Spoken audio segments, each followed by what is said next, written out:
మంత్రి Seethakka PCC chief పీఠం ఎక్కనున్నారా? తొలి ఆదివాసి మహిళగా ఆమె రికార్డు సృష్టించనున్నారా? సీఎం రేవంత్ సైతం ఆమె పేరునే హైకమాండ్ కు సిఫారసు చేయనున్నారా? గాంధీ భవన్ లో ప్రస్తుతం జరుగుతున్న చర్చలివి. ఇప్పటి వరకు ఆ పదవిని దాదాపు 10 మంది ఆశిస్తుండగా అనూహ్యంగా సీతక్క పేరు తెరపైకి రావడం గమనార్హం. చివరికి ఎవరికి ఛాన్స్ లభిస్తుందనేది మాత్రం ఆసక్తికరంగా మారింది. ప్రస్తుతం పీసీసీ చీఫ్ గా ఉన్న రేవంత్ రెడ్డి ముఖ్యమంత్రిగాను కొనసాగుతున్నందున పార్టీ బాధ్యతలను మరొకరికి అప్పజెప్పాలన్నది ఏఐసీసీ ఉద్దేశం. లోక్సభ ఎన్నికల పోలింగ్ కంప్లీట్ కావడంతో త్వరలోనే ఆ మార్పు ఉంటుందా లేక స్థానిక సంస్థల ఎన్నికల తర్వాత ఉంటుందా అనే విషయంపై క్లారిటీ రావడం లేదు.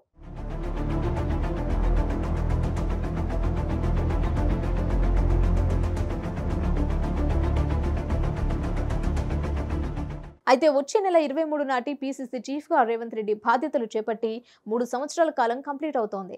కేవలం 5గురు శాసనసభ్యులున్న పార్టీని రాష్ట్రంలో అధికారంలోకి తీసుకురావడంతో ఏఐసీసీ దగ్గర ఆయనకు ప్రత్యేక గుర్తింపు ఉంది. పార్టీ బాధ్యతలను మరొకరికి అప్పజెప్పడం అనివార్యం కావడంతో ఆయన సూచించిన వ్యక్తికి ప్రాధాన్యత లభించే అవకాశం ఎక్కువ. పార్టీ హైకమాండ్ ఎవరిని నియమించినా తనకు సమ్మతమేనని, ఎవరిని నియమించాలన్నది తన పరిధిలో లేని అంశమని, ఏఐసీసీ అధ్యక్షుడికి సంబంధించిన వ్యవహారమని సీఎం రేవంత్ రెడ్డి ఇటీవల మీడియాతో వ్యాఖ్యానించారు. రాష్ట్రంలో పార్టీని బలోపేతం చేయడానికి రేవంత్ స్థాయిలో యాక్టివ్ గా పనిచేసే లీడర్కు అవకాశాలున్నాయన్నది సీనియర్ నేతల అభిప్రాయం.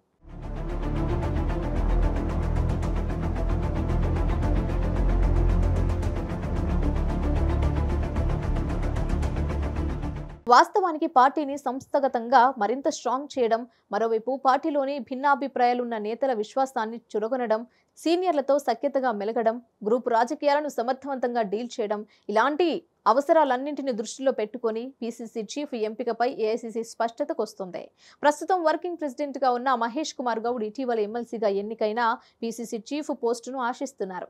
ఏఐసీసీ లీడర్లతో సన్నిహిత సంబంధాలున్న మాజీ MP Madhu Yashki Goud, MLA Komatireddy Rajagopal Reddy, Jaggareddy, AICC కార్యదర్శి సంపత్ కుమార్, పార్టీకి లాయల్ గా ఉన్న అద్దంకి దయాకర్ తదితరుల పేర్లు సైతం వినిపిస్తున్నాయి. కొందరు ఆ పోస్టు కోసం ప్రయత్నిస్తుండగా మరికొందరి పేర్లను పీసీసీ నేతలు ఏఐసీసీకి లీడర్లకు వినిపిస్తున్నారు.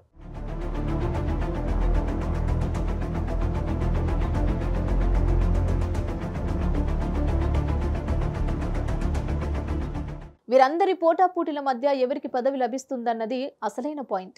అయితే ఓవైపు పాలన, మరోవైపు పార్టీ సంస్థాగత వ్యవహారాలు రేవంత్ కనసన్నల్లో ఉంటాయని ఏఐసీ సైతం ఈ ప్రతిపాదన పట్ల ఓ మేరకు సానుకూలంగానే స్పందించవచ్చన్న అభిప్రాయాలు గాంధీ భవన్ లో వినిపిస్తున్నాయి.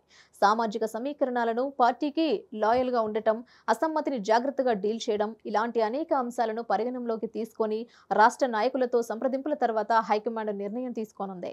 సీఎం గా రెడ్డి సామాజిక వర్గానికి చెందిన రేవంత్ ఉండటంతో పీసీసీ చీఫ్ గా బీసీ, ఎస్టీ, ఎస్సీలకు అవకాశం ఉంటుందన్న జనరల్ టాక్ పార్టీలో ఉంది. ఈ క్రమంలో ఆ పోస్టును ఆశిస్తున్న వారిలో ఎక్కువ మంది ఆ వర్గాలకు చెందిన వారే ఉన్నారు. ఉప ముఖ్యమంత్రి బట్టి విక్రమార్క సైతం పీసీసీ చీఫ్ పదవి ఆశిస్తున్నారనే చర్చ సైతం పార్టీ నేతల్లో వినిపిస్తోంది. పీసీసీ చీఫ్ నియామకం కన్నా ముఖ్యమైన అంశాలు పార్టీ మధ్యలో చాలా ఉన్నందున ఇప్పటికిప్పుడు ఏఐసీసీ దీనికి ప్రాధాన్యత ఇవ్వకపోవచ్చనే వాదన వినిపిస్తోంది. ప్రకటన ఎప్పుడొచ్చినా ఎవరిని వర్తిస్తుందన్నదే రాష్ట్ర నాయకుల్లో ఉత్కంఠ రేపిస్తోంది. ఎలాగూ 1-2 నెలల్లో కేబినెట్ విస్తరణ సైతం ఉండటంతో ఒకేసారి పీసీసీ చీఫ్ మార్పు అంశాన్ని పరిగణనలోకి తీసుకొని ఏఐసీసీ నిర్ణయం తీసుకునే ఛాన్స్ కూడా ఉంది.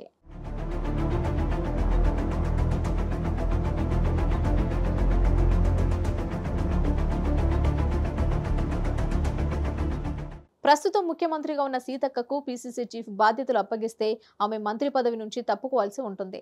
ఆ స్థానంలో మరో ఆదివాసీ ఎమ్మెల్యేగా ఉన్న వేడ్మా బొజ్జుకు కేబినెట్ లో చోటు దక్కే ఛాన్స్ ఉంది. అయితే ప్లాన్ బి కింద మంత్రి సీతక్క పేరును రేవంత్ వర్గం తెర మీదకు తెచ్చింది.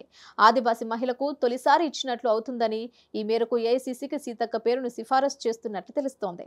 ఎట్టి పరిస్థితులలో పాలన పగ్గాలు, పార్టీ పగ్గాలు తమ చేతిలోనే ఉండాలన్న ఉద్దేశంతో రేవంత్ వర్గం వ్యూహాత్మకంగా ముందుకు వెళ్తోంది. ఇదిలా ఉంటే కొత్త పీసీసీ చీఫ్ నియామకం ఎప్పుడనే సంగతి ఎలా ఉన్నా సీతక్క పేరు ప్రస్తావనకు రావడం విశేషం.